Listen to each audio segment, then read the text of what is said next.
depending on the wind drift, but all the water goes south. And we're talking about some of the main contaminants that cause health concerns, health problems, and cancers and so on in humans. And if this agency's not doing it, Camp Ripley's not going to do that. They're not going to want to stop operating their base. But if you look online at what happens to health complications and water quality within a 10-mile radius of a live fire training base, it's really scary. The presidential, the cancer study that was done in 2010 indicated real problems with anybody within a 10-mile range of a live fire base. Yeah, I can tell you that is not the jurisdiction of the Lake and Stream Monitoring Unit at the MPCA, and I'm sure I understand the importance of the issue, but I don't have the knowledge to address your question specifically right now. And I'm guessing there's a federal aspect to that as well. I'm not sure what the state involvement or jurisdiction in that is. Well, I know they can do what they want out there. The MPCA has no authority over them whatsoever. Does the Minnesota Health Department have anything to say about what's going on? It is federal. Possibly. Have you contacted No, they're an entity on their own. No one can touch them. They're federal government. There's a lawsuit right now against Camp Ripley by Morrison County because they're in violation of that. But I'm not sure that this is the arena to continue that conversation right now. And just for time, I would like to move on. And what we'd really like to do now is we have a couple of volunteers that we invited to talk about their perspective. Lindsay's going to introduce them. All right, so I believe we were going to have 4 volunteers, but they all couldn't make it today. So I think Curtis Sparks, he is a CLMP volunteer with us. He's going to present today. Is he here? Yes. Oh, there he is. Great. Thanks so much.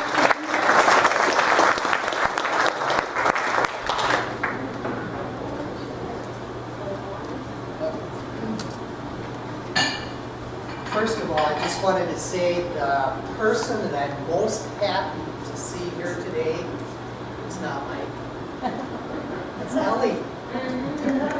Thank you for coming, Ellie, because Ellie is our future. Yeah.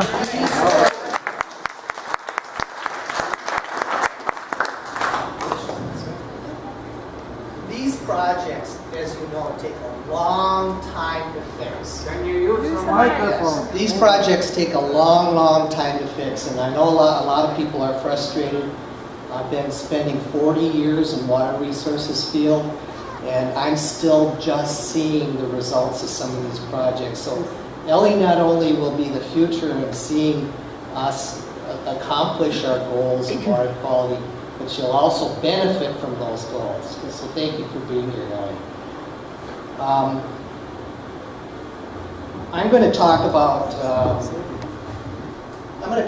a little bit about watershed management and bring about some of the issues that I think are really important for us all to consider. And that is really talking about the future of education and information for the young people, who again will be the people who are solving these problems for us. Watershed management is actually out there to address issues and problems. Lake and river ecology is really what we're after here. That's the overriding concern. And one element of this ecology is water quality.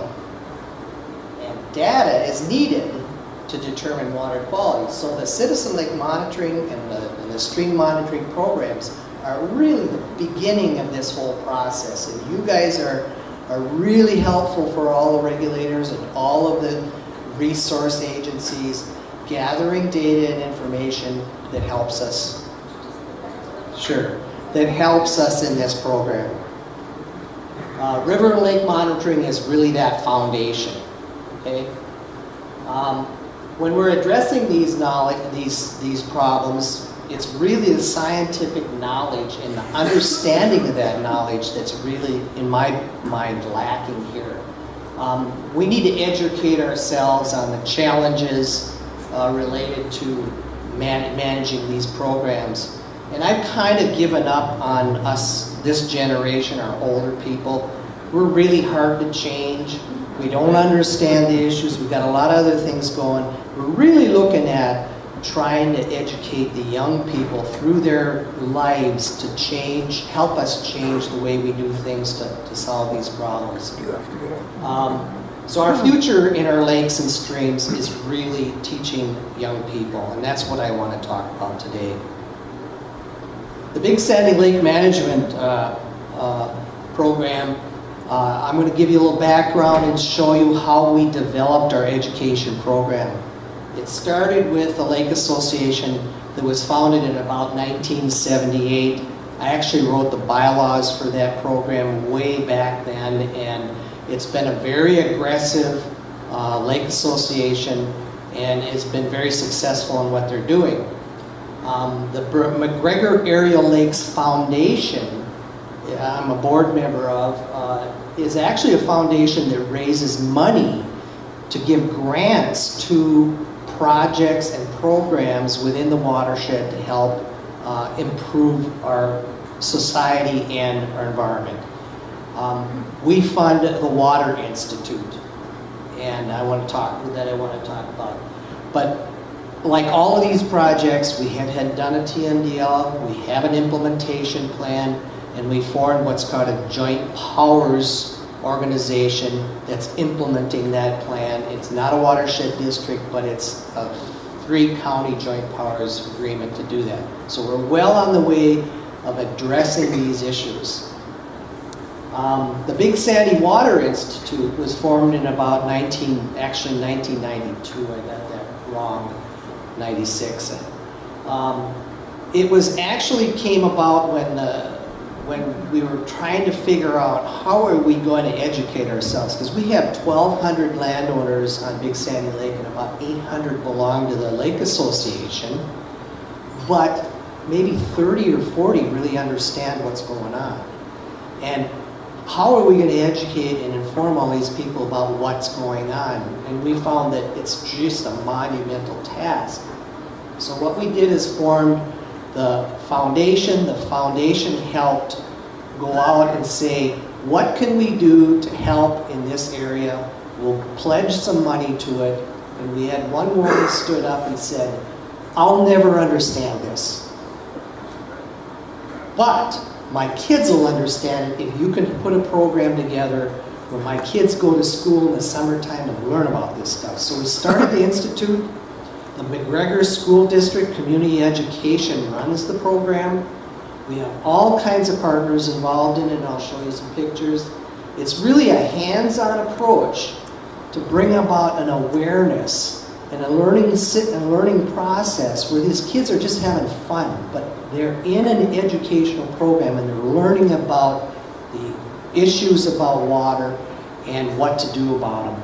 And they're just having fun, but they're learning in that process. So our goal is to influence these students so they become better stewards, better than we were because we caused this problem. And find maybe a few of those kids will become passionate about this issue. And those are the people who are really going to help us out. So I'm just going to show you what we do, real quick, pictures of kids having fun. We have fisheries studies that the DNR works with. They bring the kids out and show them how they collect fish and do fisheries studies. We have kayaking. We have a program at the National Refuge where they're looking at wetland plants and learning about wetland plants and how they work in the environment. The Savannah Storage State Park, they're building birdhouses. The kayak camp, Libby Dam, where they're looking at a frog through microscope type thing and learning about that. The Bog Walk at Long Lake Conservation Center. The kids just love this thing. Minnewawa Lake, there's a pond study going on where they're looking at what's the zooplankton or phytoplankton in the water. They can all see that stuff.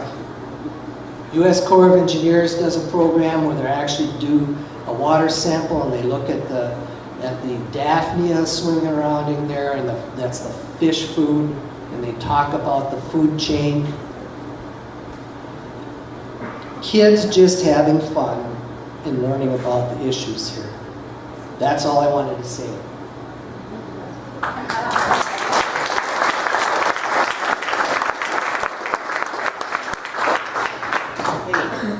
That's my wife. What did she do? What did I say wrong? Tell us about the lake you actually monitor. Oh, actually, Big Sandy Lake is where our cabin is, and I'm very active. Actually, I'm active in a lot of watersheds, but I'm on Sylvan Lake in the Washington County area, and we've been monitoring for 35 years. So.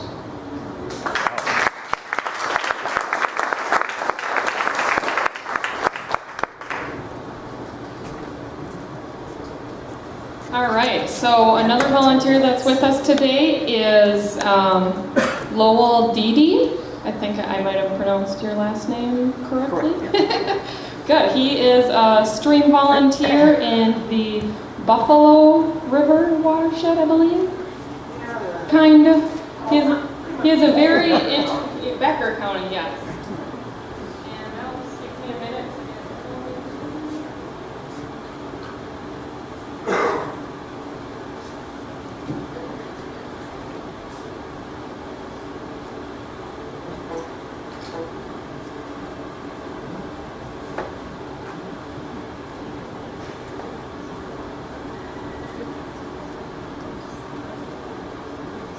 While Lindsay's doing that, I just wanted to mention that there's a poster in the back about the watershed restoration and protection strategy process, and it has a map of where they've been done already, and it also has that same map with the intensive watershed monitoring schedule when it starts. So if you want to take a look at that. We also have 2 posters in the back that talk about the Smithsonian Waterways exhibit, which is a traveling exhibit that's really exciting that it came to Minnesota. It's going to be in 6 communities, I think, across the state. So get a chance to take a look at that too. So with that, Lowell. Yes, thanks for the invitation and being here. I'm not good at all as far as preparing PowerPoints. I had a lady help me out to do this, and her name is Dennis Warwick. She's a friend, and the map that will be appearing here is compliments of Lori Sobel. I've been involved with water quality monitoring for 2 years now. I've been doing quite a bit of walking in Becker County, and as I was walking over County Highway 12 last year in about April, the river was just perfect. It was beautiful. It looked like a great free-flowing stream. I was back there a month later, and it turned into a muddy brown soup. And I thought, oh man, this is only a month time frame. What happened to make this river have that dramatic of a change? And I went to the top of the watershed. This is a representation of, this is a sample of the stream water at the top of the watershed on Tamarack Refuge. I'm a retired biologist from Tamarack, and so I was familiar with the river course, at least going through Becker County, and looked at the water, and it looked great.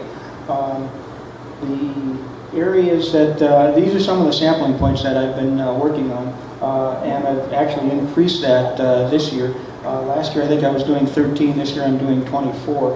And my focus mainly was on the Buffalo River, and then I did some of the tributaries into the Buffalo. The farthest right is the headwaters, the red dot, of the Buffalo, and the second farthest to the left, I don't know if you can read it, it's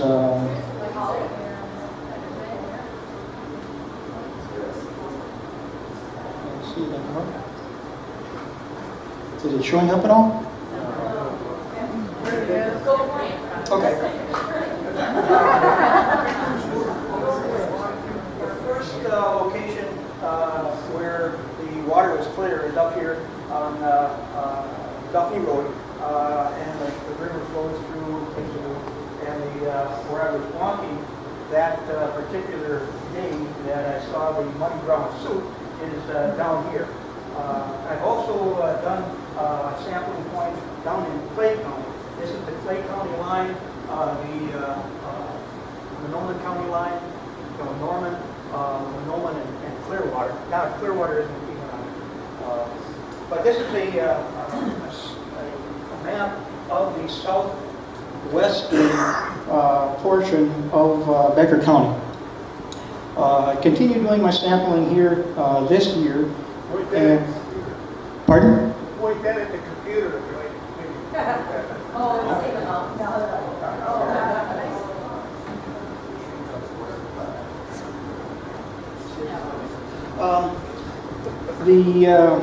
This year, the transparency on the 13th of April on the Buffalo River, County Highway 12, was greater than 100.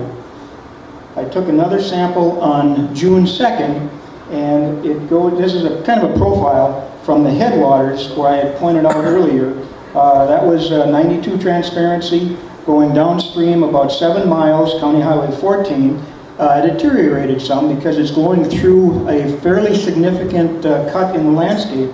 That reading was 30, but it's a milky colored. It's not the brown colored where we get, I think it's agricultural influence. I can't say that for sure, but, and that transparency reading was 10.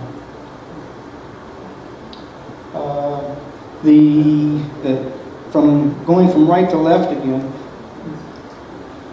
Okay. There we go. There's the headwaters again at Duffney Road. The second sample is taken, or the area where there's it was 30 is right there, and now. The Becker County 12 situation was right there where it was 10. So it had degraded from 92 to 30 to 10 in that stretch. As the crow flies, it's about 25 miles, 26 miles. There's some stretches of the Buffalo River that have been channelized, and they're straight, and they're almost county ditches. But there's certain segments of it that still meander. And so some of that the stream channel itself is still present. What I wanted to do as well is Becker County has got 14 different rivers that leave the county, and there's only one that comes in. And so what I wanted to do was to do a comparison with the rest of the rivers and how they look at in close proximity from a time standpoint. This is actually the Otter Tail River system, and the Toad River had a transparency of 97, and that was on the 4th of June. The Otter Tail River had a transparency greater than 100, the Pelican greater than 100, Spring Creek also greater than 100. Then I went to the Mississippi watershed on the 7th of June of this year. All transparencies greater than 100. You go from Hay Creek on the eastern edge, the northeastern edge of Becker County, to Straight River, the Shell River, the Blueberry, the Kettle, and now the Red Eye River is actually flows south out of Becker County into Otter Tail, but the other rivers flow easterly into the probing watershed. Well, the Red Eye does, I believe, as well. But those are all greater than 100.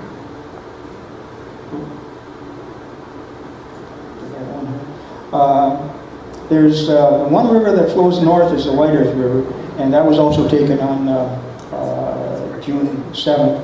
Transparency greater than 100. It probably has the best water quality of any of the rivers in Becker County because White Earth Lake is a huge lake, and the river where it crosses the county road is only about 100 yards downstream from the outlet. And so the influence there is very negligible, and the water transparency is fantastic. Here I've done a comparison of the Buffalo River, again on the right-hand side, and that, as I was doing my walking, I discovered, I guess, that the Buffalo River is only 2 3/4 miles away from the south branch of the Wild Rice. Knowing that the Buffalo River was a muddy brown soup, well, when I went over the couple of farm fields there, I expected the south branch of the Wild Rice to be the same, but it was water clarity was, gotta move up, here we go. There's a water transparency of 12, this is on the 12th of June. Water transparency at the south branch of the Wild Rice, it was 90, and then the water transparency at the county line was 62. And so from 12 to 90, just going 2 3/4 mile, that's quite significant. And the rivers they're all different. The reading on the Buffalo, that is only 2.75 miles from the sampling point there on the south branch of the Wild Rice, just not that far away. And then from that point to there, that's about 7 miles. And it had, this year, I had not noticed the degradation in water quality or water transparency similar to what I did last year. Last year, when I took samples from this point to that point, it was mostly average greater than, or many times average greater than 100, but then up here it was down in the 20s, in the low 20s. Some of the typical farm fields, and that's what things look like. Number of the drainage ditches, and this is kind of want to talk a little bit about buffers and how they can influence the transparency in some of the rivers. And these all look kind of terrible. Here's a small gully, but from the standpoint of whether or not they absolutely need to be buffered, looking at downstream water transparencies, the south branch of the Wild Rice, where I'm taking my samples, is not that much influenced by all of those drainage ditches that I just shown a little bit earlier. So I think maybe what we can do is use citizen monitors in different tributaries and main stems of the respective rivers, and kind of go from a upstream to a downstream approach. If upstream levels are greater than 100, like everything so far that I've looked at as it leaves Becker County in the Mississippi drainage and the Otter Tail drainages, maybe we don't need to really pay that much attention, or at least focus or prioritize buffers on those segments. But here, where we've got the Buffalo River having some impairments from a transparency standpoint, maybe we can focus in that area. A lot of the grass waterways that used to occur in the area have been removed. This particular one is south of a township road. This is what it looks like north of the township road, just on the north side. There's been a fair amount of shelter belt removal that has been going on in just the last year. That has also been significant, I think. And this is a gully that's forming at the road ditch from the county road. And up on the top portion here is the Buffalo River. Just this last Sunday, in the reading that I had taken on County Highway 14, it has been averaging about 30. We had 1.5 inches of rain, and it, in the span of a week, it changed from 30 down to 11. And the milkiness appearance changed from kind of a clouding and whiteness to a muddy brown soup, similar to the some of the slides that I had shown earlier with the brown bucket water. This sedimentation has been going on for decades, certainly into the last century. Many of the road crossings where they have 2 or 3 big culverts some of them have been filled with sediment, and this has been existing long enough that it's completely vegetated over. This is the kind of the worst gully that I've seen in the area of Becker County that I've been sampling. Now, does this actually contribute to the transparency of the Buffalo River?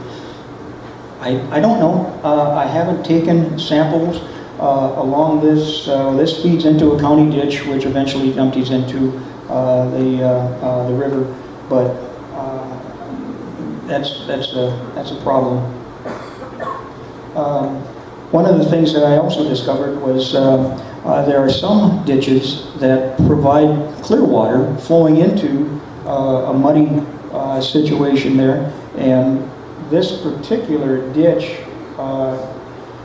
comes from Hamden Slough National Wildlife Refuge. The landscape is grass, and you have clear water flowing into muddy ditch number 15.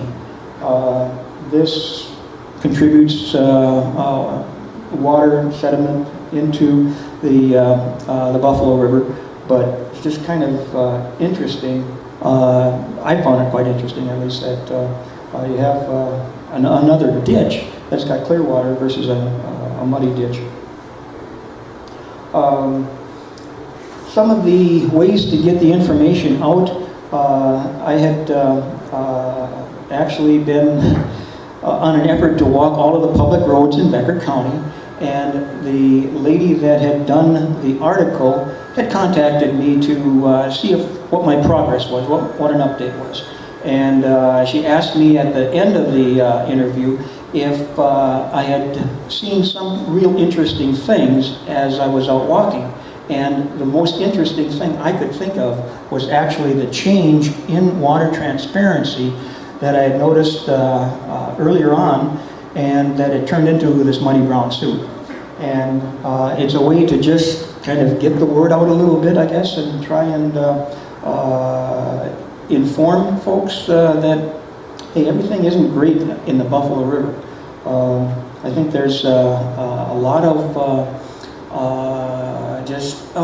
things are proceeding as they always have, and they probably always will. Well, this to me is a problem, and I wanted to kind of get the word out a little bit. Another thing that I've done is we have a local television station in Detroit Lakes. It's called Lakes TV3, and I've done a couple of segments with Carol McCarthy out of Leighton Broadcasting, and those are on the internet. There's some YouTube presentations. They're both about 10 minutes long.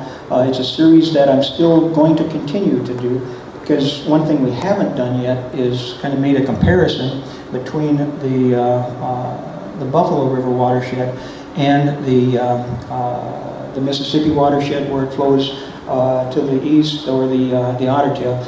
One of the things that I found really interesting is that there's a number of different lakes in Becker County, and Sauk Lake lies within 0.6 of a mile from Wolf Lake. The water from Sauk Lake flows into the Otter Tail and eventually up the Red Lake to Hudson Bay. Water from Wolf Lake flows into the Mississippi drainage and drains across the country to the south of the Gulf of Mexico. And just to have that on a landscape in such close proximity, I mean, it happens in these watersheds all the time, but it was just quite striking to me. But that's I guess about it for me. Any questions? I'm curious, were you familiar with the RAPS process that was presented about earlier, that Laurel talked about in your area? Have you been in contact with the local soil and water district, or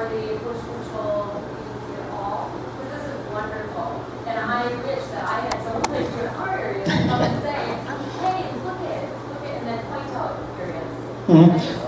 Yes, I have been to 2 of the public meetings that the Soil and Water Conservation District has. Their 5 Board of Supervisors were all there.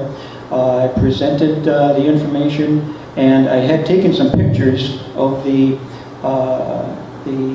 3 different buckets, and also the different buckets with different watersheds representing that, and spoke about that to them. They're all very interested in that, and the Buffalo, I think it's Buffalo, is doing their, or no, Becker County is doing their water plan here this year.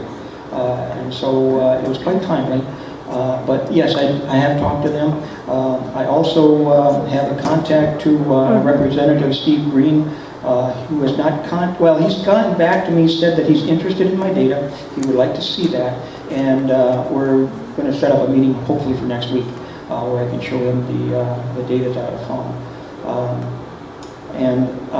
Yeah, I've spoken just briefly at our Isaac Buckley meeting in Detroit Lakes.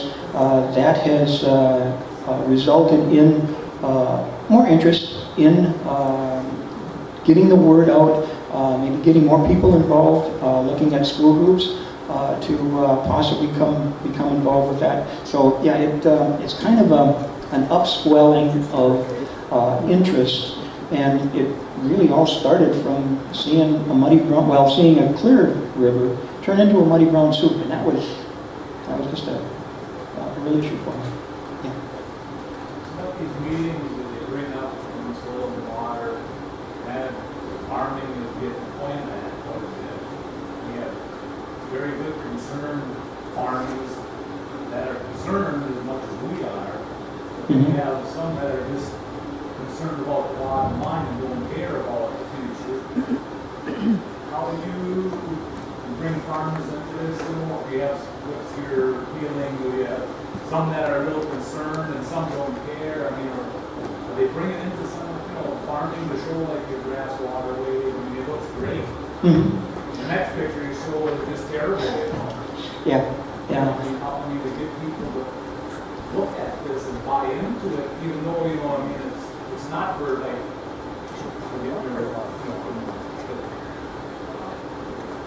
previous talk, or it isn't us, so much as what we're losing for the future. Correct. I mean, Yeah. I don't know, water, if you don't have good water, what good is, we aren't gonna, for life.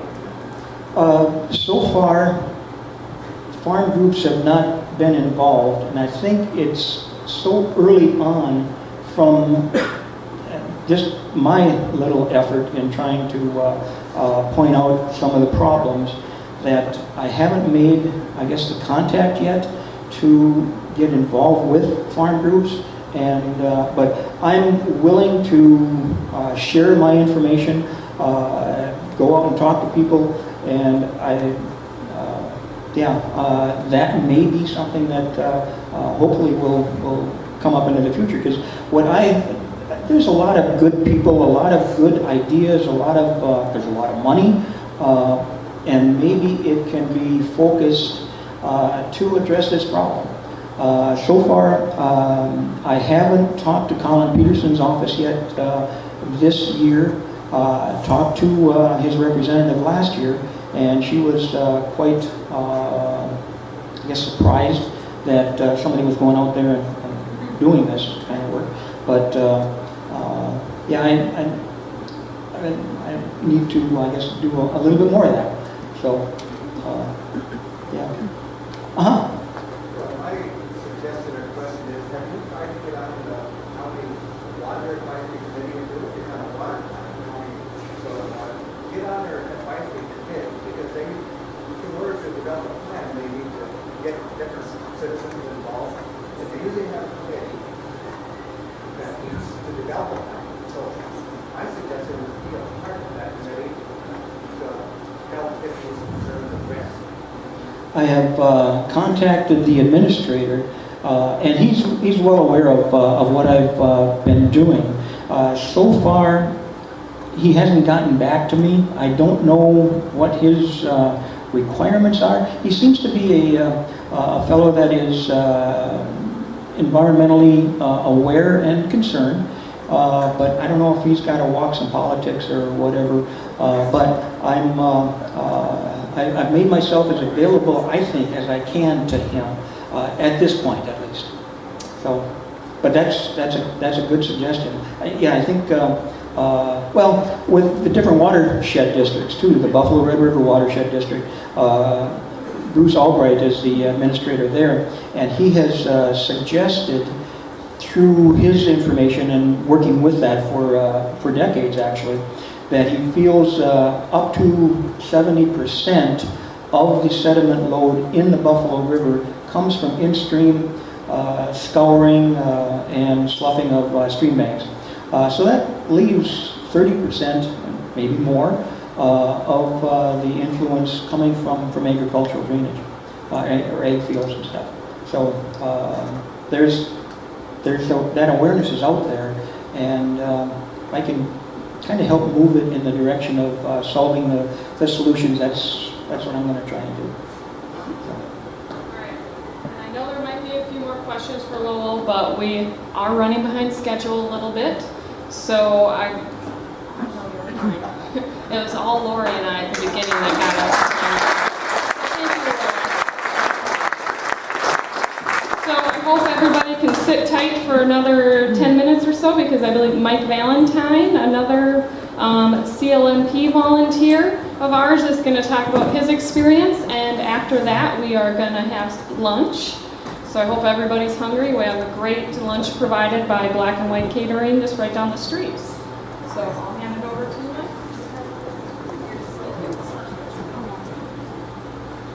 Thank you. Now that I know I'm the last thing between you and lunch, I'll keep my remarks very short. Well, first of all, thank you very much for inviting me. It turns out Little Falls is my hometown, and so it's especially nice to be here to see you all and visit about such an important topic. My wife and I have a lake place 20 miles north of here, growing lake, and it's been in my family, the property's been in my family for 60 years. We have been monitoring lake water quality on and off for a very long time. I actually started fresh out of grad school, so I'll let you guess when that may have been. Although I have to say that looking out in the crowd, there's probably a few of you that could have been right there with me. So it's good to see. It's good to see. Our Lake Association took over that effort in more recent times, and we've been reporting Secchi results since 1990. That leaves us with a fair amount of data, and certainly enough to identify trends. And in our case, unfortunately, the trend has been downward. In part, I believe that's because we've got a relatively small lake. It's about 373 acres now, about 145 properties and residents around the lake, so there's a lot of pressure there.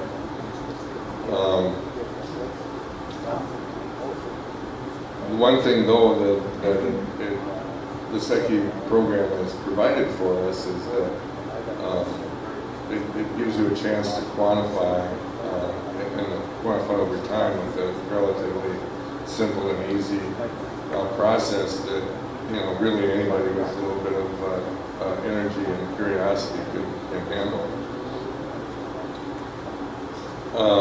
We've also been collecting chemistry information, principally phosphorus, nitrogen, chlorophyll, and unfortunately the trend in those items is also negative trend, and to the point now where the lake has been identified as impaired for nutrients.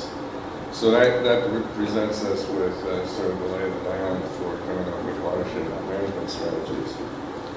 In the last couple of years, we've really picked up the pace in terms of our association working with our Lake Association working with the county, and also the Soil and Water District. We've been very, very pleased with the cooperation we've gotten from them so far. Obviously, all of us around the lake and people involved would rather see things go faster rather than slower when you've got an impaired lake and declining trends in water quality. So, but we're working as best we can with the county in the RAPS process and TMDL. And again, I want to emphasize that, it is frustrating to some of our members that things go as slowly as they do, but I have to say that the state, the county, Soil and Water really listened to us and gotten us engaged where we need to be so far in the process. So we're optimistic that will continue on as this whole process develops through 2016, 2017.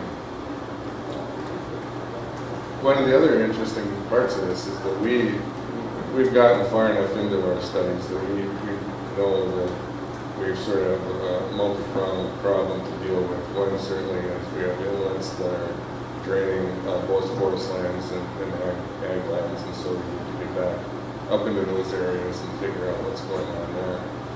We also know that the lake properties, the people who own property around the lake, folks need to be more vigilant and really learn maybe a little bit more about how to be good stewards and deal with runoff from stormwater runoff from the properties.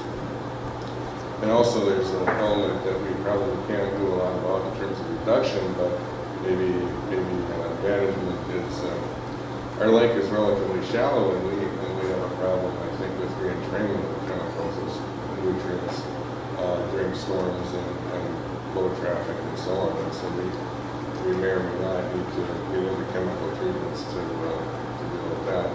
None of this is, we're not far enough along with any of that to really, say that there's strategy exists, but those are the variables that we're dealing with. In one of those areas, my wife and I have had a real interesting experience over the winter. We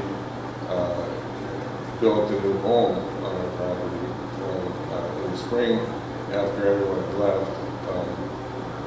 Surprising how quickly a building disappears once you pay them their final payment. You sort of have this relationship, and ours is a very good one, but we got kind of attached to them over the winter, and everything was just fine. We were worried about everything that we were thinking about, and then one day they were gone, and they left us with a yard that was entirely trashed, and we quickly realized that we were going to have to get some serious erosion control.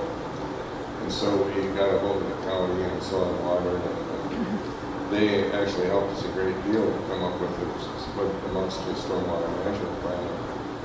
We now have 3 beautiful rain gardens in our yard and an alternative lawn in place that I'm hoping will reduce the amount of watering and lawn mowing that I'm going to have to do in the future. Right now, it looks like a few of volts, but hopefully that'll improve over time. All of this, I'll just close with saying that all of this is going to be complicated and very, very frustrating, but it all starts really with a Secchi disc and a willing assistant. So with that, I'll release us all for lunch here. I don't know if you have any questions or comments.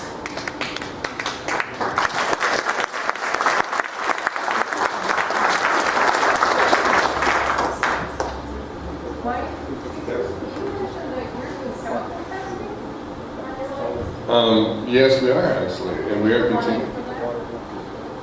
We are this year, and we worked with the MPCA in past years, but this year we're actually working with Growing County, and R&B Labs has provided a very reasonable package where we pay, I think, $42 a sample set, and we do the collection, and they do all the analysis and reporting it to the MPCA database.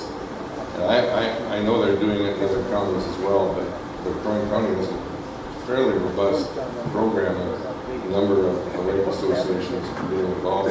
This is our first year being involved in that, but so far it's been a really terrific program. It's a little bit limited in terms of the breadth of chemistry that's being looked at, but but it's a really good start, and it's a good way to kind of keep after it. That's with Croydon County, not the soil and water district, right? Sometimes there's a separate issue. That's a little confusing. Hard to say because everybody's in the same room. And yeah, I'm not sure if it's Croydon County or Soil and Water, but yeah, I think it's Croydon County. It's Croydon County. Yeah. It does get confusing because every meeting we go into both the county and Soil and Water. Yeah, so, but you're right. That's a good clarification. That's right. Anything else? Well, yeah, thank you very much. Appreciate it.